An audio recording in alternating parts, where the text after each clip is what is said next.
नमस्कार, जय हिंद साथियों। मैं प्रवेश सांगवान आप सभी का आपके अपने YouTube चैनल पर हार्दिक स्वागत करता हूं। दोस्तों, आज हम इस वीडियो के अंदर 10 जनवरी को एचएसएससी ग्राम सचिव का जो इवनिंग शिफ्ट का जो पेपर है उसको डिस्कस करने वाले हैं। तो दोस्तों, ये जो पेपर है, जो आज की वीडियो है, ये आप लोगों के लिए बहुत ही ज़्यादा महत्वपूर्ण रहने वाली है, क्योंकि आने वाले हरियाणा के आने वाले किसी भी एग्ज़ाम के अंदर क्वेश्चंस एक दूसरे एग्ज़ाम से रिलेटेड होते हैं। तो हम जितने भी एक क्वेश्चन के जो भी ऑप्शंस होंगे उन सब के बारे में जितने भी इंपॉर्टेंट पॉइंट होंगे उन सब को डिस्कस करने वाले हैं।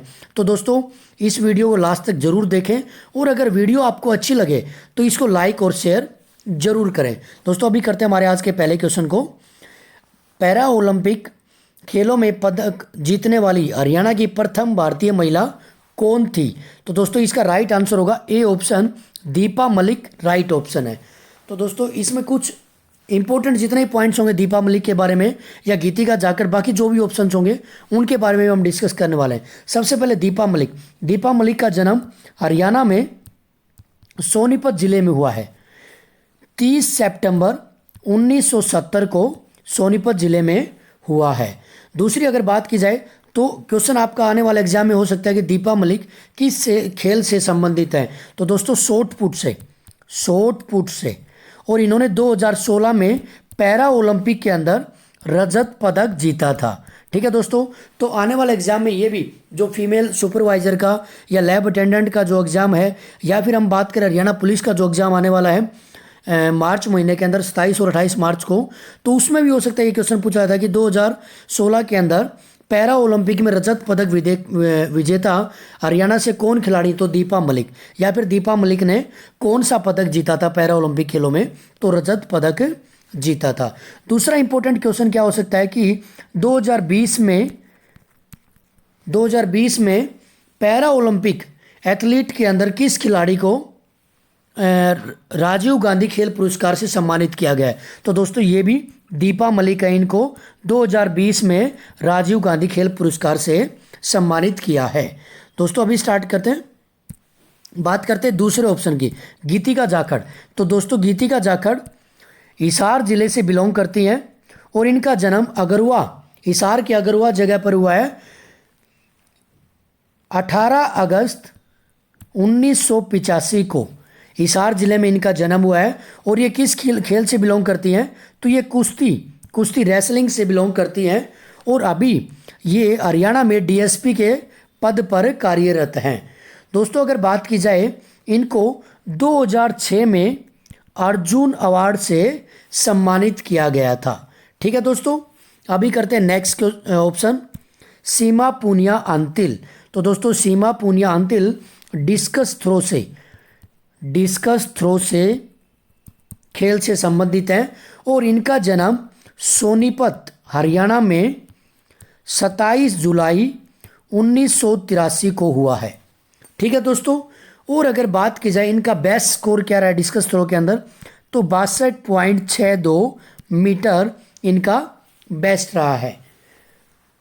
अगला जो हमारा ऑप्शन है, आप सभी वाकिफ हैं, ममता खरब।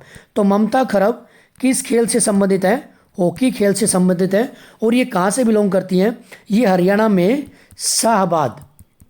शाहाबाद से बिलोंग करती हैं। इनका जन्म कब हुआ है? 26 जनवरी 1982 को शाहाबाद के अंदर। और दोस्तों, ये हमारी इंडियन टीम की कैप्टन भी, हॉकी की कैप्टन रह चुकी हैं। ठीक है दोस्तों, और एक और तथ्य मैं बताना चाहूँगा, जो 2007 के अंदर चक दे इंडिया जो फिल्म आई थी, उसके अंदर जो कोमल चौटाला थी, उन्होंने ममता खरब का रोल अदा किया था। ठीक है दोस्तों, अभी करते हैं नेक्स्ट क्वेश्चन। जो नेक्स्ट क्वेश्चन है ये आपका कंप्यूटर से है। तो consider the binary string 11011111 4 time 01, this is equivalent to. तो दोस्तों, इसका राइट आंसर होगा सी ऑप्शन आपका राइट आंसर होगा इसमें, DE 116। नेक्स्ट क्वेश्चन दोस्तों, ये हरियाणा जीके से, ये आपका 2017 में किस जिले में Kalpana Chawla government medical college KCGMC की स्थापना की गई है? तो दोस्तों, इसका राइट आंसर होगा करनाल। करनाल डिस्ट्रिक्ट के अंदर। दोस्तों इसमें है ना थोड़ा सा हम कल्पना चावला के बारे में जितने भी महत्वपूर्ण बिंदु बन सकते हैं उन सब के बारे में डिस्कस करने वाले हैं। ठीक है दोस्तों, अगर वीडियो आपको अच्छी लगे तो दोस्तों इसको लाइक और शेयर जरूर करें, और हो सकता है थोड़ी सी लंबी हो सकती है क्योंकि इसमें ना जितने भी पॉइंट्स आते जाएंगे, इंपॉर्टेंट जो भी तथ्य होंगे उन सब पे हम डिस्कस करने वाले हैं। तो दोस्तों अगर कल्पना चावला से रिलेटेड कुछ भी चीज़ पूछी जाए तो दोस्तों आंख बंद करके आप करनाल पर लगा देना। बस एक चीज़ का ध्यान रखना है, अगर कल्पना चावला का तारामंडल पूछ लिया जाए, अगर कल्पना चावला का तारामंडल कहाँ पर है, अगर ये पूछा जाए ना तो दोस्तों सिर्फ कल्पना चावला से रिलेटेड यही एक तथ्य ऐसा है जो कुरुक्षेत्र से बिलोंग करता है। तारामंडल, अगर कल्पना चावला का तारामंडल पूछा जाए तो ये कुरुक्षेत्र जिले में है। बाकी सभी बातें करनाल से रिलेटेड होंगी, बाकी सभी को आप करनाल लगा सकते हो। तो दोस्तों अभी बात करते हैं कल्पना चावला के बारे में। कल्पना चावला का जन्म कब हुआ था? तो 1 जुलाई 1961 को। दोस्तों ये इसकी जो 10th सर्टिफिकेट है उससे रिलेटेड है। जो 10th की सर्टिफिकेट में जो है 1 जुलाई 1961, और वैसे जो इसके पेरेंट्स ने बताई वो है 17 मार्च 1962 को हुआ है। तो अगर देखो एग्जाम में ज़्यादातर वही है जो ऑथेंटिक डॉक्यूमेंट्स में होगी वही पूछी जाएगी। तो 1 जुलाई 1961 को इसका जन्म हुआ था। और अगर बात की जाए कि कल्पना चावला की मृत्यु कब हुई थी तो दोस्तों 1 फरवरी 2003 को इनकी मृत्यु हुई थी। और मृत्यु कैसे हुई थी? तो दोस्तों ये कोलंबिया इनका जो अंतरिक्ष यान था उसमें, कोलंबिया अंतरिक्ष यान था, वहाँ पर दुर्घटना में इनकी मृत्यु हुई थी 1 फरवरी 2003 को। ठीक है दोस्तों, तो ये ना इंपॉर्टेंट है। कल्पना चावला से हर कॉम्पिटिटिव एग्जाम के अंदर एक क्वेश्चन जरूर पूछा जाता है। हरियाणा का कोई भी एग्जाम उसमें एक क्वेश्चन जरूर आएगा। तो दोस्तों सभी तथ्य बहुत ही ज़्यादा इंपॉर्टेंट रहने वाले हैं। अच्छा, बात की जाए कि कल्पना पहली बार अंतरिक्ष में कब गई तो दोस्तों ये पहली बार गई थी 1997 में, पहली बार अंतरिक्ष में गई थी। ठीक है दोस्तों, और अगर बात की जाए कि कल्पना चावला का जन्म कहाँ पर हुआ था तो ये मैं पहले ही बता चुका हूँ, करनाल जिले में हुआ था। अभी करते हैं नेक्स्ट क्वेश्चन को। नेक्स्ट क्वेश्चन आपका रीजनिंग से है दोस्तों। अरुण ने कहा यह लड़की मेरे माता के पोतर की पत्नी है। पोतर क्या होता है? पोता। तो दोस्तों इसमें क्या कहा गया? अरुण ने कहा यह लड़की मेरी माता के पोतर, मेरी माता का पोतर मतलब अरुण का पुत्र। ठीक है, तो अरुण उस लड़की का कौन है? तो दोस्तों सीधी सी बात है, अगर पुत्र की पत्नी का क्या लगेगा? ससुर। ए ऑप्शन राइट आंसर होगा। अभी करते हैं नेक्स्ट क्वेश्चन। ये बहुत ही अच्छा क्वेश्चन था और कंफ्यूजिंग क्वेश्चन था। काफ़ी सारे स्टूडेंट्स इसका गलत आंसर दे के आए होंगे। भारत में पंचायती राज प्रणाली के सभी स्तरों में महिलाओं के लिए कितने पद आरक्षित हैं? तो दोस्तों यहाँ पर ध्यान देने वाली क्या बात है, भारत में पंचायती राज का पूछा गया है। तो भारत में पंचायती राज का राइट आंसर हो जाएगा 1/3 इसका महिलाओं के लिए आरक्षित है।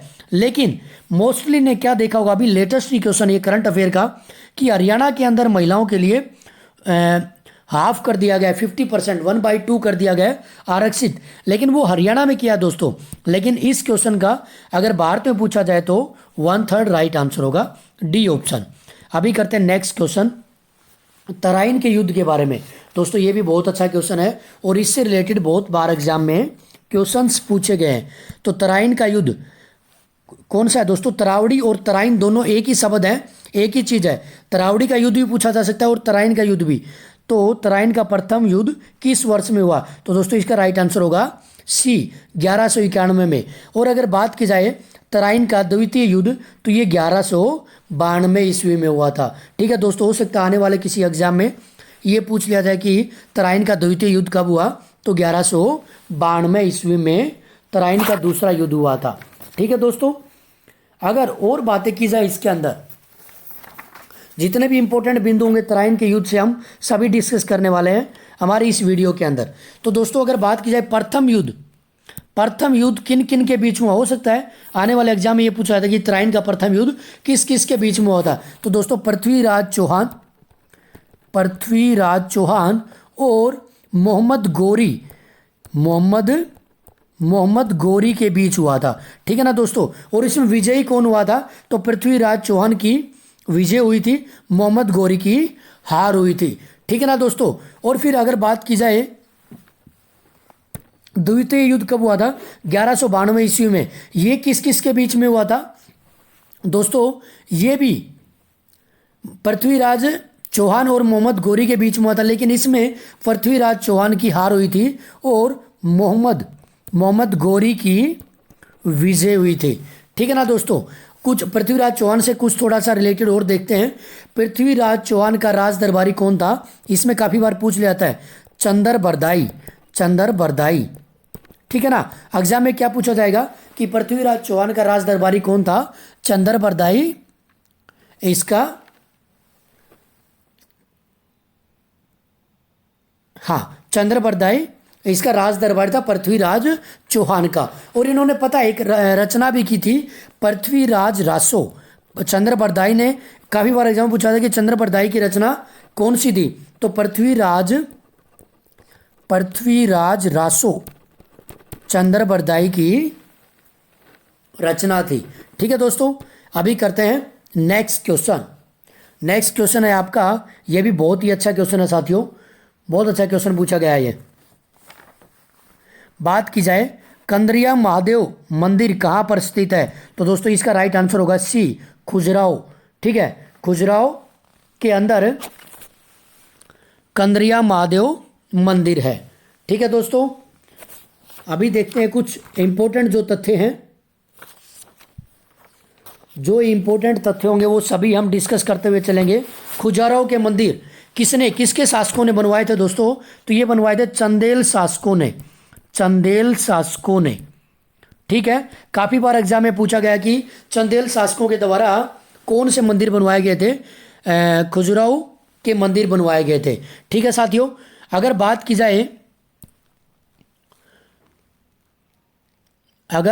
जाए इसके अंदर दूसरा जो ऑप्शन है स्वर्णवेल गोला, तो दोस्तों ये ना यहाँ पर चंद्रगुप्त मौर्य ने अंतिम सांस ली थी। स्वर्णवेल गोला के अंदर चंद्रगुप्त मौर्य ने अंतिम सांस ली थी। हो सकता है आने वाले एग्जाम के अंदर ये पूछा जाता कि चंद्रगुप्त मौर्य ने कहाँ पर अंतिम सांस ली थी, तो स्वर्णवेल गोला के अंदर अंतिम सांस ली थी। अभी करते हैं नेक्स्ट क्वेश्चन। दोस्तों नेक्स्ट क्वेश्चन ये आपका पंचायती राज से था, अच्छा क्वेश्चन है। पंचायती राज से, हरियाणा पंचायती राज अधिनियम 1994 की कौन सी धारा विकास योजना से संबंधित है, तो दोस्तों ये इसका राइट आंसर होगा ए, धारा 249। ठीक है। नेक्स्ट क्वेश्चन, हिसार की स्थापना किसने की, बहुत इजी क्वेश्चन था, फिरोज शाह तुगलक ने। ठीक है दोस्तों, हिसार की स्थापना किसने की थी, फिरोज शाह तुगलक ने। नेक्स्ट क्वेश्चन, ये आपका रीजनिंग का क्वेश्चन था। एक निश्चित कूट में LUT को MUT लिखा जाता है और इसको ये लिखा जाता है, तो उसी कूट भाषा में BLUE को किस प्रकार लिखा जाएगा। तो दोस्तों एक चीज़ देखो, यहाँ पर ध्यान देने वाली क्या बात है, L को किस में चेंज कर दिया, M, मतलब L से अगला क्या होता है, M, और बाकी सभी सेम है। तो और F को चेंज कर दिया, इससे नेक्स्ट में F 6 नंबर पे आता है, G किस पे 7 पे आता है, तो इसका मतलब एक जोड़ दिया, 6 में एक जोड़ा 7 हो गया, तो G, और बाकी सभी सेम है, तो इसका मतलब क्या होगा, B में अगर एक जोड़ दिया जाए तो क्या होगा, C, तो जिसका पहला अक्षर C है वही राइट आंसर हो जाएगा, बाकी सभी सेम है, तो GLUE, C option is right answer. Next question, Maharana Pratap. Next question है कि महाराणा प्रताप ने खालिस्तान के ऐतिहासिक युद्ध में मुगलों के साथ लड़ाई की थी, तो दोस्तों इसका राइट आंसर हो जाएगा हल्दी घाटी इसका राइट आंसर होगा। और इसके बारे में कुछ हम बातें और डिस्कस करते हैं महाराणा प्रताप के बारे में और हल्दी घाटी के बारे में। हल्दी घाटी का युद्ध कब हुआ था दोस्तों, आप सभी को पता भी होगा, 1576 ईस्वी में। ठीक है, और किस किस के बीच में हुआ था, तो महाराणा प्रताप और अकबर के बीच में, महाराणा प्रताप और अकबर के बीच में हुआ था। ठीक है ना साथियों। और इस युद्ध में महाराणा प्रताप का जो चेतक घोड़ा है, महाराणा प्रताप का चेतक घोड़ा शहीद हुआ था। ठीक है, ये सारे क्वेश्चन इंपॉर्टेंट है साथियों। हो सकता है क्वेश्चन में ये पूछा जाता है कि चेतक महाराणा प्रताप का किसका घोड़ा था, सॉरी, महाराणा प्रताप का घोड़े का क्या नाम था? चेतक। और चेतक घोड़ा किस युद्ध में शहीद हुआ था? तो ये हल्दी घाटी के युद्ध में शहीद हुआ था। और हल्दी घाटी का युद्ध कब हुआ था? 1576 में हुआ था। किस किस के बीच में? अकबर और महाराणा प्रताप के बीच में हुआ था। दोस्तों इसमें अकबर की तरफ से किसने नेतृत्व किया था? तो अकबर की तरफ से मान सिंह ने नेतृत्व किया था इस युद्ध के अंदर। ठीक है दोस्तों, अभी करते हैं नेक्स्ट क्वेश्चन। देखो जितने भी इंपॉर्टेंट क्वेश्चंस होंगे ना, सबके बारे में मैं डिस्कस करता हुआ चलूंगा आप लोगों के साथ। तो इसलिए ये वीडियो सिर्फ अकेले ग्राम सचिव वाले बच्चों के लिए नहीं है, जितने भी आगामी आने वाले एग्जाम हैं उन सभी स्टूडेंट्स के लिए बहुत ज़्यादा इंपॉर्टेंट रहने वाली है। ठीक है दोस्तों, अभी नेक्स्ट क्वेश्चन, बड़खल झील हरियाणा में किस जिले में है? तो दोस्तों आप सभी को पता है फरीदाबाद के अंदर है। ठीक है ना, बड़खल झील फरीदाबाद जिले में है। और इसकी स्थापना कब, इसमें सिंचाई का काम कब शुरू हुआ था? बड़खल झील में 1947 के अंदर सिंचाई का काम शुरू हुआ था। तो हो सकता है आने वाले एग्जाम में ये पूछा जाता है कि बड़खल झील में सिंचाई का काम कब शुरू हुआ था? 1947 के अंदर। अच्छा, फरीदाबाद के अंदर कुछ और इंपॉर्टेंट चीज़ें उनके बारे में बात कर लेते हैं। फरीदाबाद में और कौन सी झील है? सूरजकुंड झील है, सूरजकुंड झील। और अगर पूछा जाए सूरजकुंड मेला कहाँ पर लगता है, तो ये भी फरीदाबाद के अंदर ही लगता है। ठीक है, और कुछ झीलों के बारे में बात करते हैं। सोना झील, सोना झील कहाँ पर है? तो ये गुड़गांव के अंदर है, गुरुग्राम के अंदर है। ठीक है, और मैं आपको बताना चाहूँगा साथियों कि एचएसएससी के द्वारा हरियाणा में कुल 5 जिले मानी गई हैं। तो एग्जाम में यही पूछा जाता है कि हरियाणा में कुल कितनी जिले हैं? तो 5 जिले हैं। वैसे तो बहुत ज़्यादा हैं, लेकिन एचएसएससी ने कुल 5 जिलों को ही माना है। अभी करते हैं नेक्स्ट क्वेश्चन। भारत में निम्नलिखित में से कौन से शासक सैयद वंश के हैं? तो दोस्तों देखते हैं, पहले फर्स्ट ऑप्शन को छोड़ देते हैं हम। इल्तुतमिश, रजिया, कुतुबुद्दीन ऐबक, ये तीनों स्लेव डायनेस्टी से हैं, गुलाम वंश से। ठीक है, तो दोस्तों इसमें एक ही ऑप्शन बचता है जो सैयद वंश से है, खिजर खां। ठीक है ना, खिजर खां सैयद वंश से है।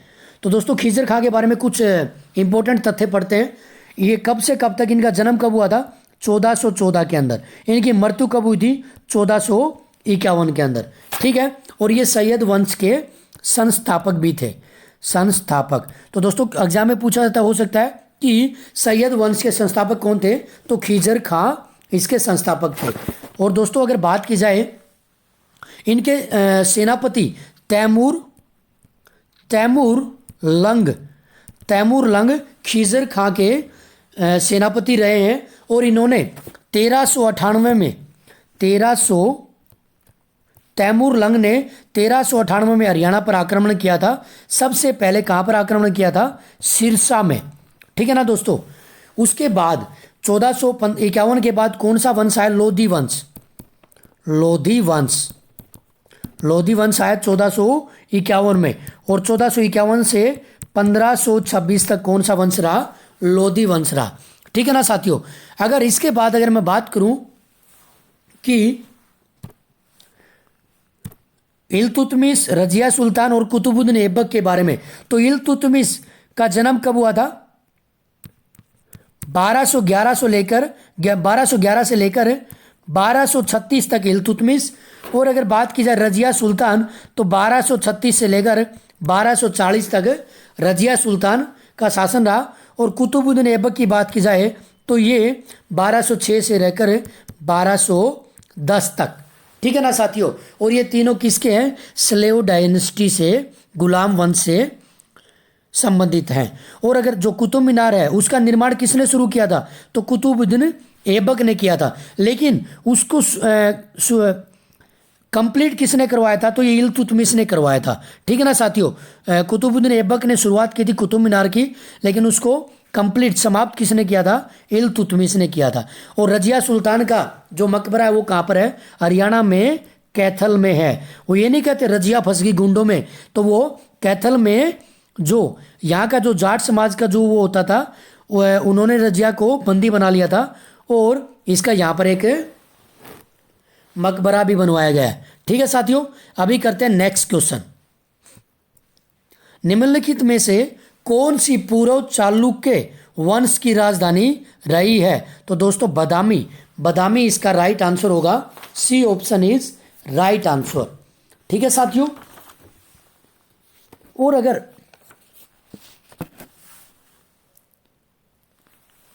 अभी देखते हैं नेक्स्ट क्वेश्चन। नेक्स्ट क्वेश्चन होगा दोस्तों, अगर वीडियो आपको अच्छी लग रही है तो प्लीज इसको एक लाइक और कमेंट करके जरूर बताएं। ठीक है, हरियाणा का राजकीय पक्षी कौन सा है? सभी को पता है, काला तीतर। C option is right answer.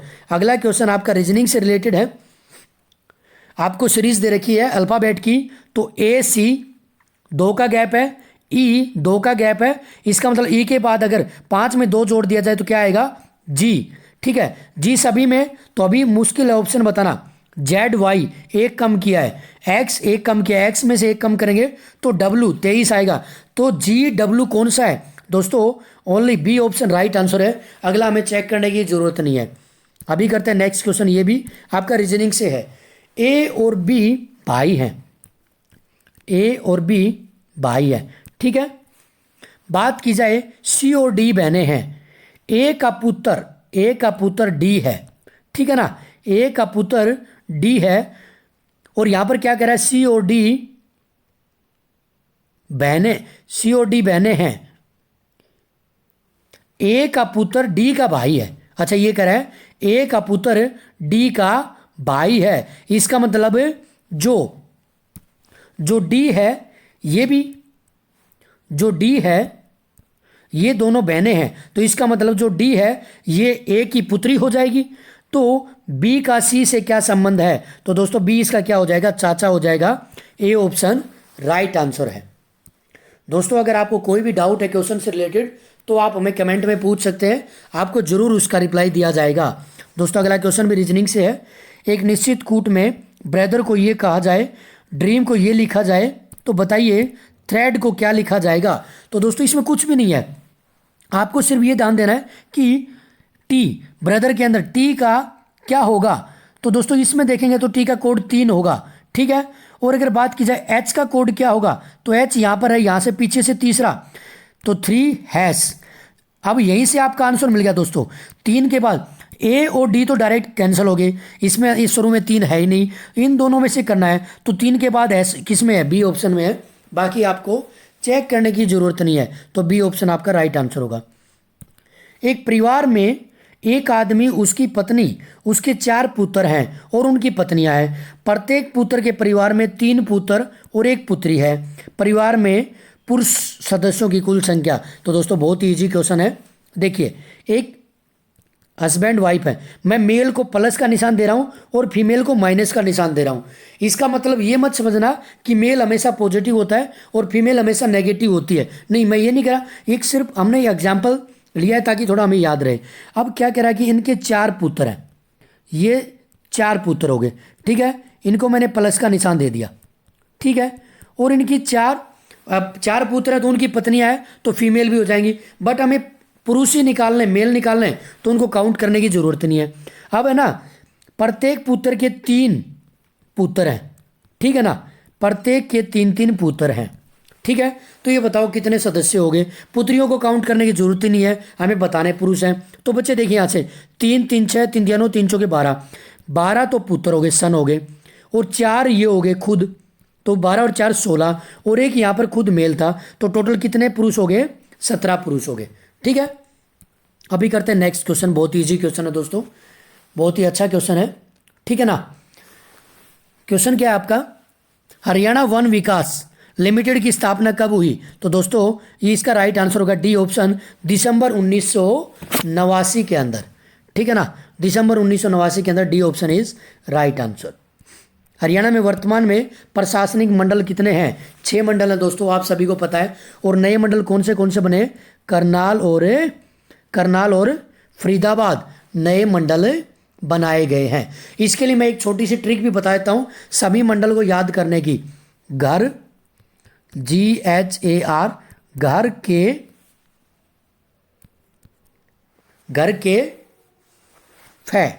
के फै।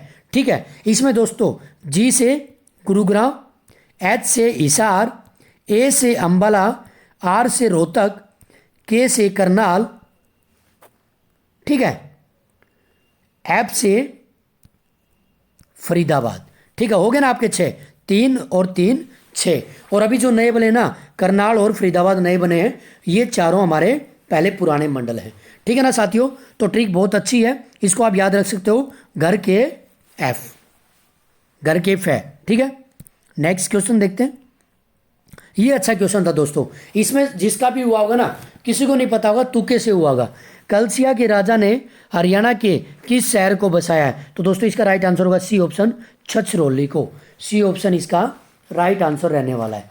ठीक है दोस्तों, अभी देखते हैं नेक्स्ट क्वेश्चन। प्रथम आधुनिक ओलंपिक खेल कहाँ हुए? तो दोस्तों Athens, A option is right answer. अगला आपका अच्छा क्वेश्चन है, इजी क्वेश्चन है, बहुत ही मैथ से रिलेटेड है। संख्याओं दिस में से यदि प्रत्येक संख्या के पहले अंक से 1 घटा दिया जाए, पहला अंक मतलब यहाँ पर 574 में 5 है, 574 में से 1 गया तो 4 बचेगा, तो यहाँ पर संख्या क्या बनेगी? 474, 474 बनेगी। ठीक है ना, फिर कह रहा है कि 658 में से 6 में से 1 गया तो 1 गया तो 5, 558। ठीक है, 821, 8 में से 1 गया तो क्या हो जाएगा? यहाँ पर 8 में से 1 गया तो 721, 945, 9 में से 1 गया तो 845, और 247, 1 गया 2 में से तो 147। ठीक है, अब क्वेश्चन में क्या पूछ रहा है? यदि इस प्रकार बनने पर कितनी संख्याएं 3 से भाग होंगी? तो दोस्तों इसमें 3 से भाग होने के लिए क्या देखते हैं, अगर इन सभी संख्याओं का योग 3 से भाग होता है तो वो संख्या पूर्णतः भाग होगी। तो देखते हैं, 7 और 4 11, 11 और 4 15, 5 15 3 से भाग होता है, बिल्कुल, एक तो यही होगी। अगली है 5 जमा 5 और 8 18, एक ये होगी, 2 संख्या होगी। 7 और 2 9 और 1 10, ये 3 से भाग नहीं होता, नहीं जाएगी। 11 और 1 12, 147 को अगर ये भी जाएगी, इसको देखे 12 और 5 17, ये नहीं जाए। इसका मतलब 3 ऐसी संख्याएं हैं जो कंप्लीटली 3 से भाग होंगी। ठीक है दोस्तों, अभी करते हैं नेक्स्ट क्वेश्चन। निम्नलिखित में से कौन सा हैकिंग की विधि और विधियां हैं? सोशल इंजीनियरिंग, स्पूनिंग, स्पूफिंग, सिन्फिंग और उपयुक्त सभी। तो दोस्तों सभी ये है ना हैकिंग की विधियां हैं कंप्यूटर की, डी ऑप्शन इसका राइट आंसर होगा। अगला क्वेश्चन बहुत ही ईजी क्वेश्चन है। 2 अक्टूबर 1959 को पंचायत राज का उद्घाटन भारत में कहाँ पर हुआ? तो राजस्थान, और राजस्थान के किस जिले में? नागौर जिले में। ठीक है, और भारत का प्रथम जहाँ पर पंचायती राज लागू करने वाला राज्य राजस्थान ही रहा, और राजस्थान हमारा भारत का सबसे बड़ा राज्य भी है। ठीक है ना साथियों, ये बहुत ही अच्छा क्वेश्चन है और इजी क्वेश्चन है, काफ़ी बार हम डिस्कस कर चुके हैं इसके बारे में। अगला जो क्वेश्चन आपका ये फिजिक्स से है। 1.5 mm तिरछा की वर्षा की एक बूंद धरातल से 1200 मीटर की ऊंचाई पर स्थित बादल से गिरती है। बूंद का कृष्ण गुणांक 0.60 है। मान लीजिए गिरने के बाद बूंद गोलाकार रही, जल का घनत्व 1000 किलोग्राम पर मीटर क्यूब और वायु का घनत्व 1.2 किलोमीटर क्यूब है।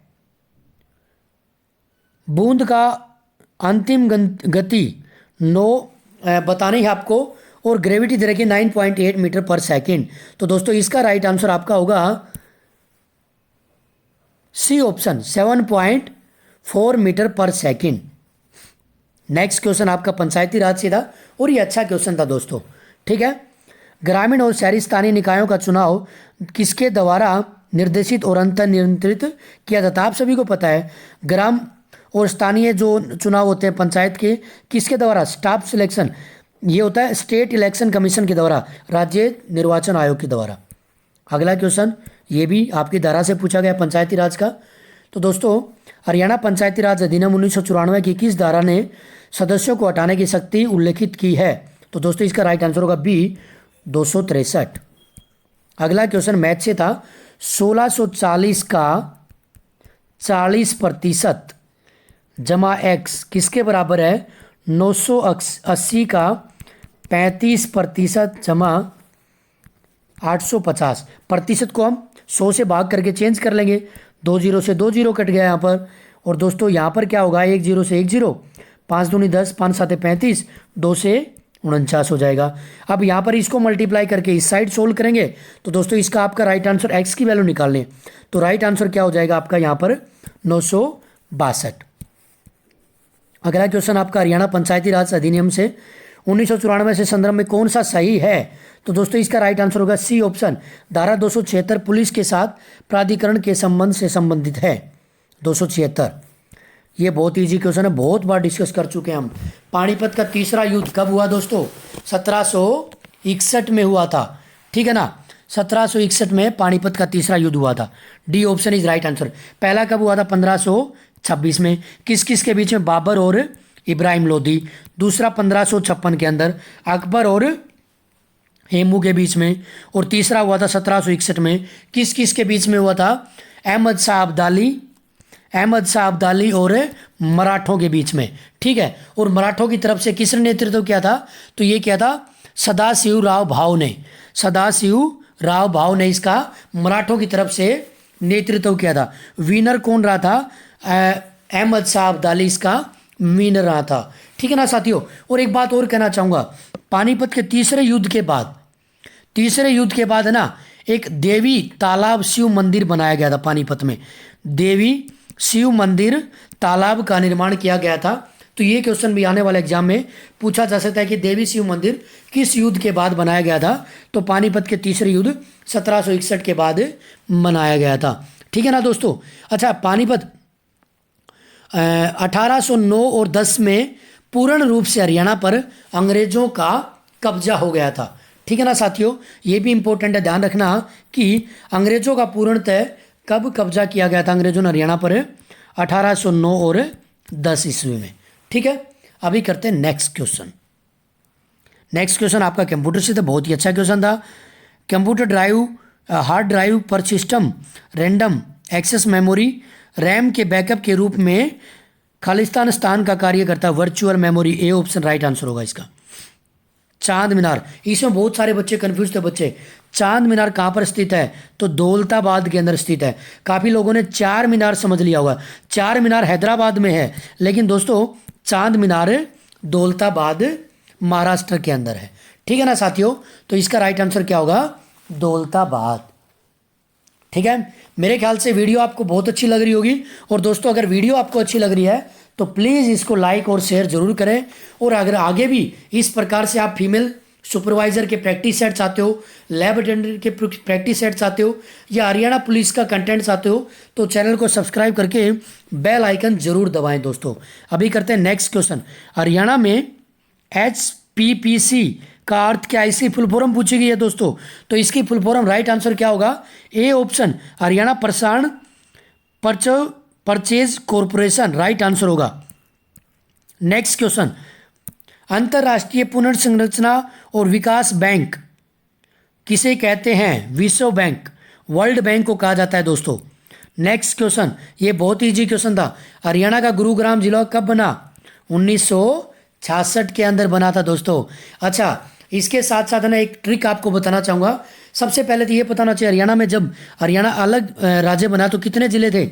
7 ज़िले थे, ठीक है। कौन से थे? तो इसमें मैं आपको ट्रिक बताना चाहूँगा।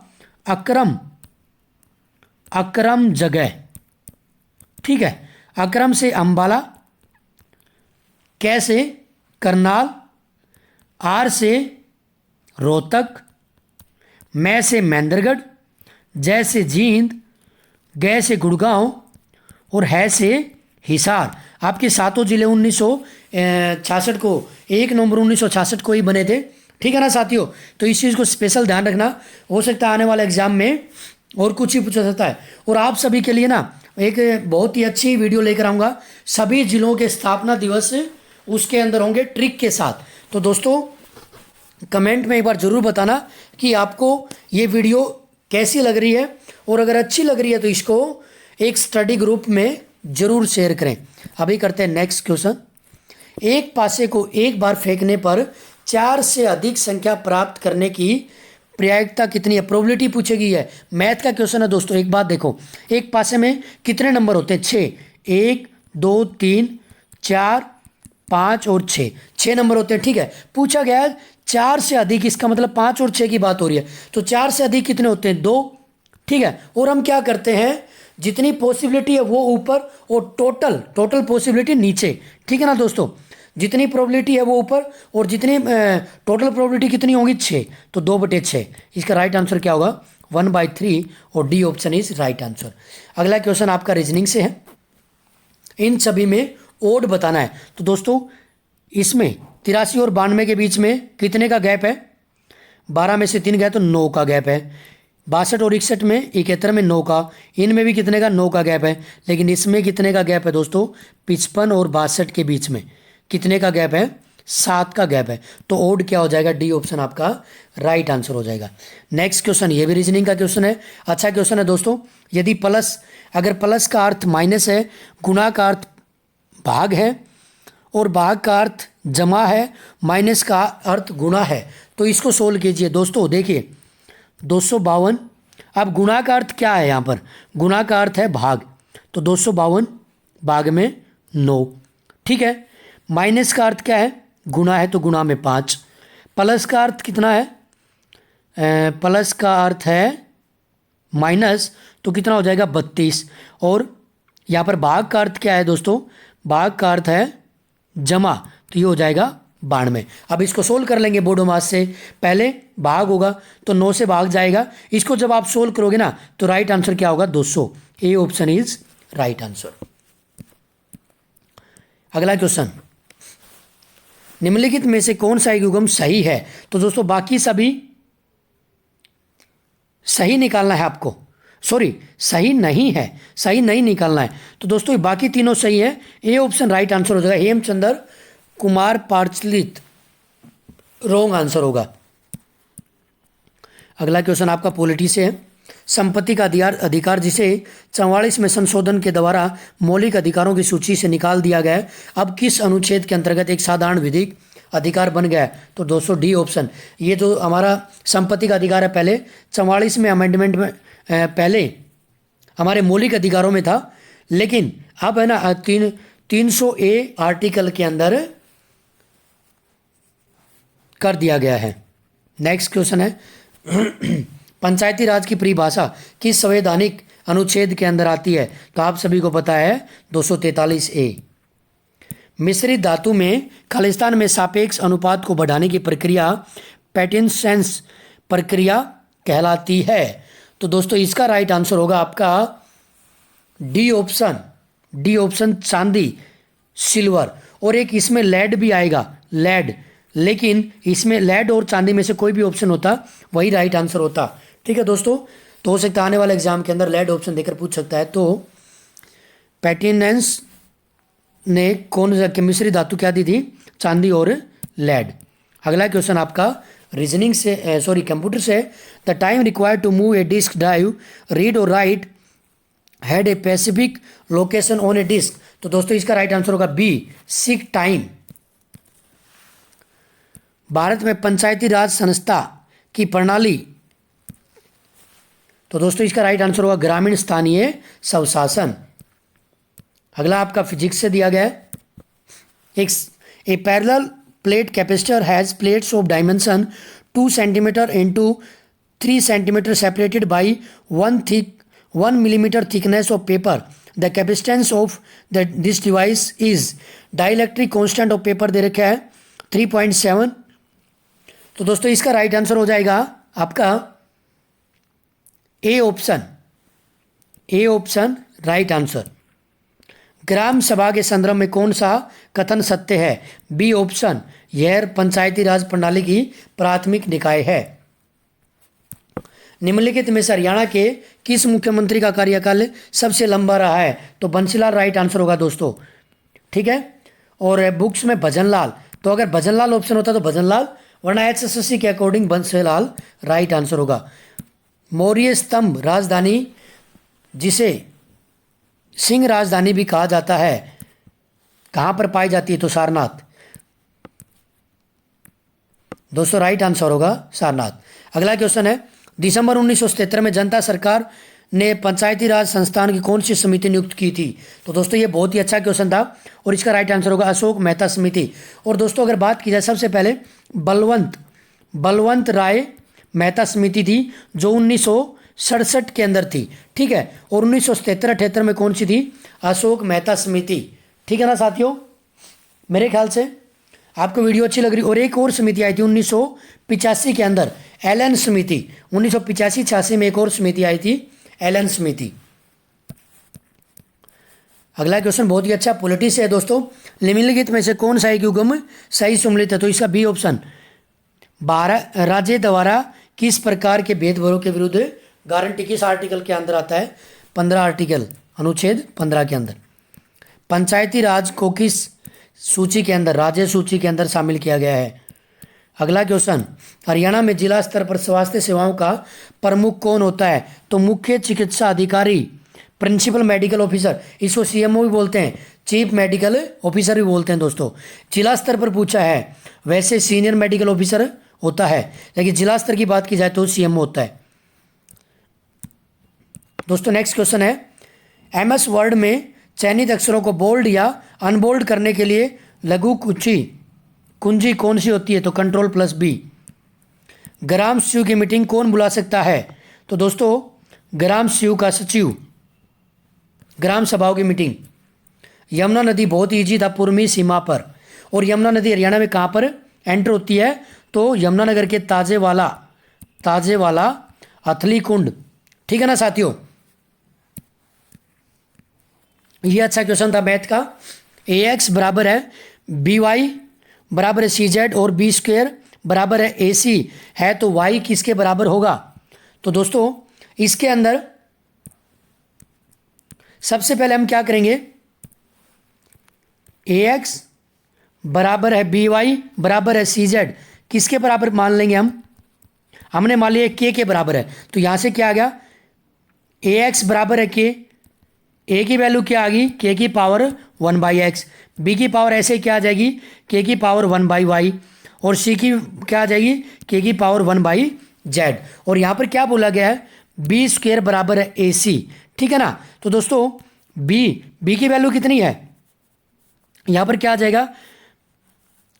K की पावर 2/y बराबर है AC के बराबर है ना, तो इसको मल्टीप्लाई करेंगे K की पावर 1/x इंटू में ये प्लस हो जाएगा 1/x प्लस 1/z, ठीक है। इस प्रकार से इस क्वेश्चन को अगर हम सोल्व करें ना दोस्तों, तो राइट आंसर आपका क्या होगा? 2xz divide by x plus z। उस इक्वेशन को अगर कंप्लीट सोल्व करेंगे तो 2xz by x plus z होगा। अगर फिर भी अगर आपको डाउट हो तो कमेंट में पूछ सकते हो, मैं इसको कंप्लीट सॉल्यूशन करके आपको इसकी फोटो प्रोवाइड करा दूंगा कमेंट के अंदर ही। नेक्स्ट क्वेश्चन, हरियाणा पंचायती राज अधिनियम 1994 की कौन सी धारा कर लगाने की प्रक्रिया से संबंधित है? तो दोस्तों इसका भी राइट आंसर होगा धारा 147। अगला क्वेश्चन आपका मैथ से है, वह सबसे बड़ी संख्या ज्ञात कीजिए जिसको 43, 91 और 83 को विभाजित किया जाए तो प्रत्येक बार सेम शेषफल हो। तो दोस्तों इसमें अगर सभी से आप भाग करके देखोगे ना, तो ऐसी सिर्फ और सिर्फ C ऑप्शन 4 ही ऐसा नंबर है जिसमें सेम होगा। अब अगर चेक भी किया जाए डायरेक्ट ऑप्शन से, 13 से अगर भाग करें तो 13 7 91 जीरो आएगा शेषफल, लेकिन इनको भाग करेंगे तो शेषफल जीरो नहीं आएगा, ठीक है। अगर 9 से भाग करेंगे तो दोस्तों 9 से भी सेम नहीं आएगा। 7 से करके देखेंगे तो 13 7 91 पूरा जाएगा, जीरो आएगा, बाकी का नहीं आएगा। सिर्फ और सिर्फ 4 एक ऐसा नंबर है जिससे अगर 43 को भाग करें तो 3 आएगा रिमाइंडर, 91 को भाग करें तो 3 आएगा रिमाइंडर, और 183 को भाग करेंगे 4 से तो 3 रिमाइंडर आएगा। सभी में 3 सेम शेषफल बच रहा है, ठीक है दोस्तों। अभी करते हैं नेक्स्ट क्वेश्चन, ग्राम पंचायत के कार्य हैं कौन से? तो दोस्तों इसमें ना सभी ऑप्शन राइट है, डी सभी उपयुक्त सभी। पंचायती राज प्रणाली में पंचायत का शब्द तो 5 की सभा, यहां पर नहीं बोलते, जहां पर 5 बैठ जाए वहां पर पंचायत हो जाती है। हरियाणा में जहां पर 5 बैठते हैं ना तो दोस्तों वहां पर पंचायत हो जाती है, लेकिन आजकल जहां पर 5 बैठ जाते हैं ना तो वहां पर क्या होता है? लड़ाई होती है आजकल तो, ठीक है, लेकिन गलत बात है। नेक्स्ट क्वेश्चन, हरियाणा में किस जिले को बुनकरों की नगरी कहा जाता है? तो पानीपत, ठीक है। और अम्बाड़ा को क्या कहा जाता है? Science city. अगर हरियाणा में साइंस सिटी पूछ लिया जाए तो अम्बाड़ा को कहा जाता है। मिल्क सिटी पूछा जाए तो जींद को, ठीक है साथियों। मिल्क सिटी अगर पूछा जाए तो किसको कहा जाता है? जींद को। और अगर कहा जाए सिटी ऑफ पार्क्स तो कुरुक्षेत्र, धर्मनगरी कुरुक्षेत्र को। ठीक है, next question. Next question, Al3+ ion क्या है? तो दोस्तों इसका राइट आंसर होगा आपका C option. C option right answer होगा डायामैग्नेटिक। डायामैग्नेटिक, प्रतिचुंबकीय। निम्नलिखित में से कौन सा पक्षी विहार हरियाणा में गुरुग्राम में स्थित है? तो दोस्तों सुल्तानपुर पक्षी विहार। सुल्तानपुर पक्षी विहार हरियाणा में स्थित है। ठीक है ना दोस्तों, और ये बहुत ही अच्छा क्वेश्चन है। और इसका पहले क्या नाम था? सलीम अली पक्षी विहार। ठीक है ना, सलीम अली पक्षी विहार था इसका पहले नाम, लेकिन अभी सुल्तानपुर पक्षी विहार है। ठीक है साथियों, नेक्स्ट क्वेश्चन देखते हैं। और ये कहाँ पर है? गुड़गांव के अंदर है। अगला क्वेश्चन आपका है, किस चिकित्सक ने दर्शाया कि रक्त को शरीर में हृदय द्वारा पंप किया जाता है? तो दोस्तों William Harvey. C option is right answer. ठीक है ना, विलियम हार्वे। हरियाणा में निम्नलिखित में से कौन सा नृत्य शैली भारतीय युद्ध के दिनों में चली आ रही है? तो दोस्तों ए ऑप्शन धमाल। और धमाल कब किया जाता है? तो दोस्तों ये किया जाता है रात के समय में, चांदनी में रात के समय में धमाल किया जाता है। ये अच्छा क्वेश्चन था। और नया क्वेश्चन था दोस्तों, थे पोलर का प्राचीन स्थल हरियाणा में कहाँ पर स्थित है? तो यह है कैथल में। अगला आपका मैथ से था, अच्छा क्वेश्चन था। एक आदमी के पास 37.5 मीटर कपड़ा है। ठीक है, उसे 1 मीटर में 8 टुकड़े बनाने हैं। वह इस कपड़े में कितने टुकड़े बना सकता है? तो दोस्तों देखो बहुत ईजी है। 1 मीटर में 8 टुकड़े, तो 37.8 मीटर में कितना गुणा कर देंगे 37.8 से, और इसका राइट आंसर क्या आ जाएगा? 300 टुकड़े।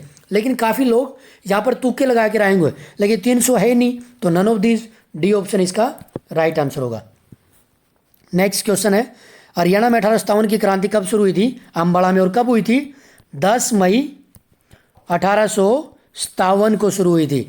ठीक है ना साथियों, बहुत ही अच्छा। और 1857 की क्रांति पर मैंने एक बहुत ही अच्छी वीडियो बना रखी है, आपको हमारे जब जाओगे तो प्लेलिस्ट में मिल जाएगी 1857 की क्रांति हरियाणा स्टेटिक जीके के अंदर।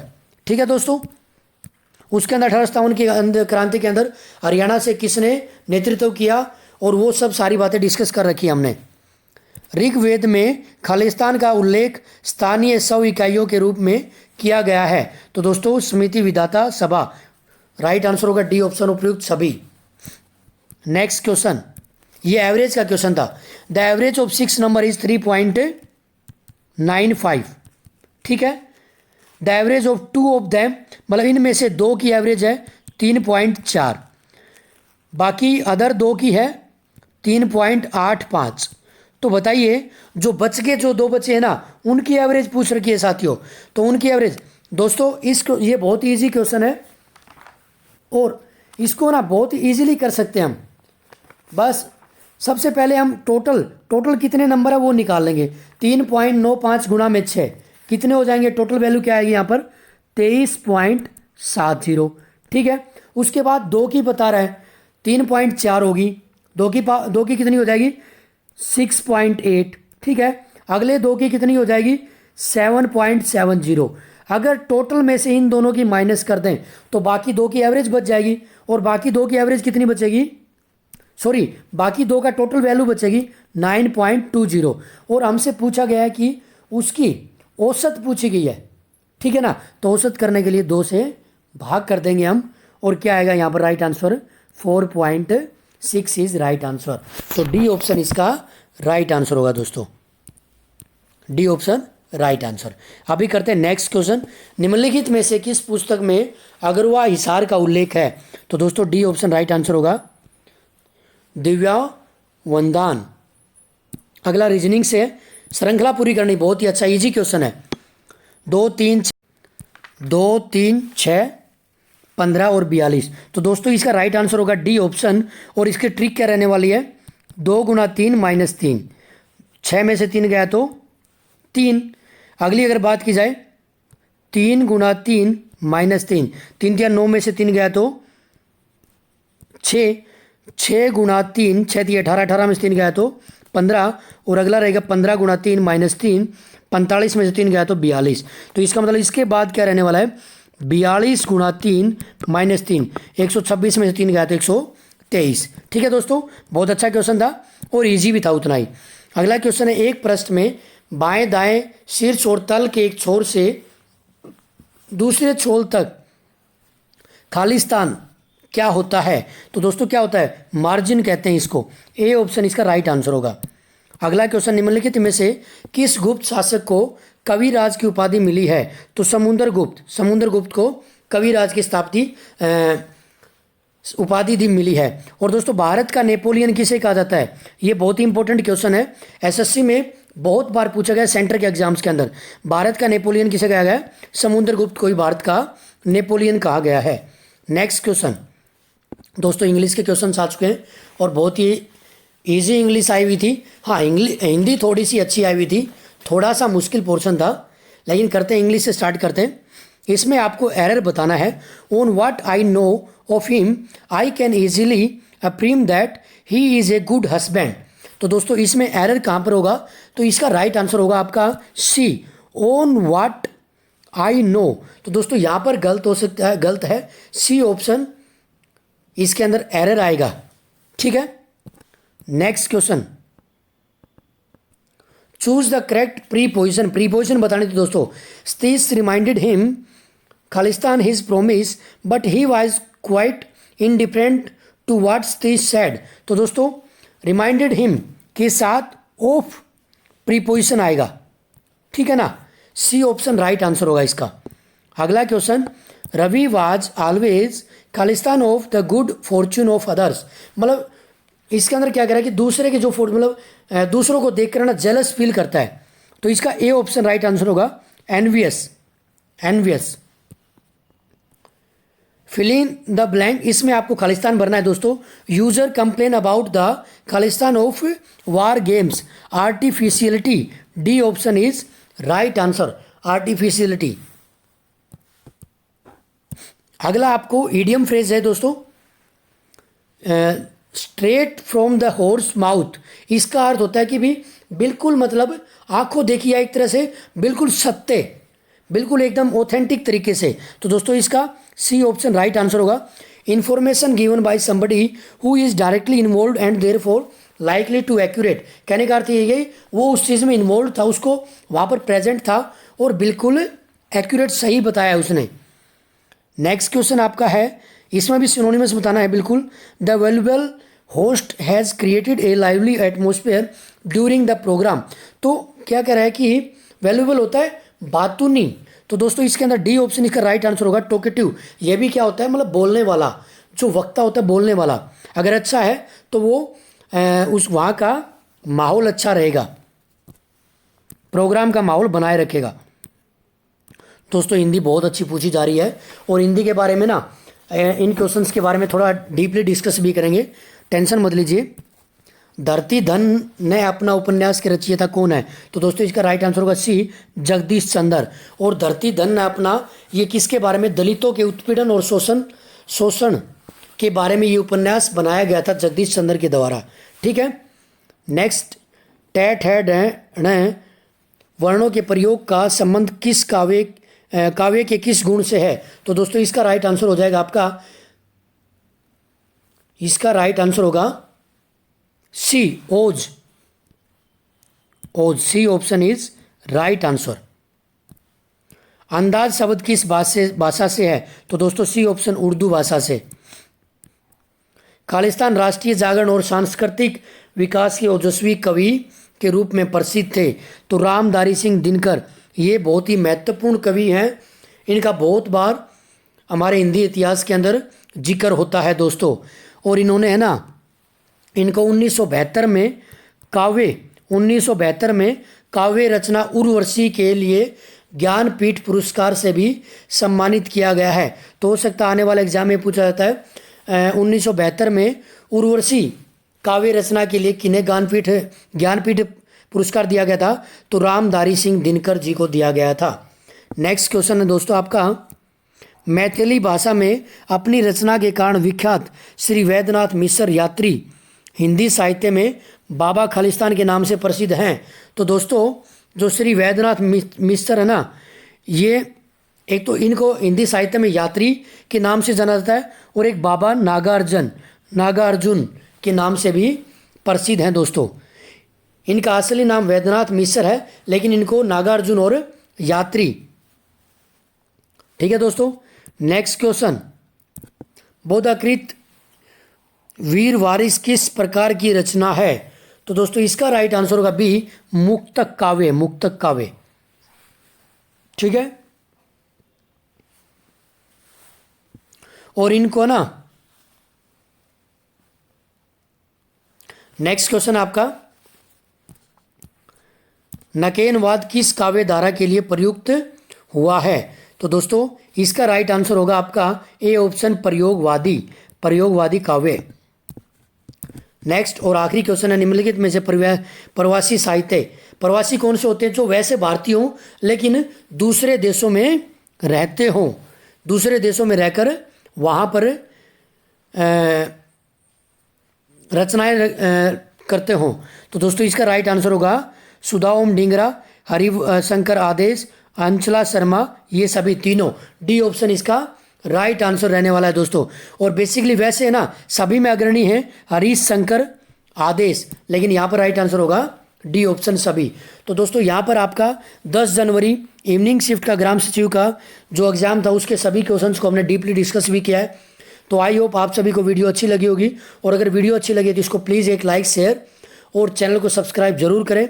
मिलते हैं अगली वीडियो के अंदर, तब तक के लिए जय हिंद, जय भारत, वंदे मातरम।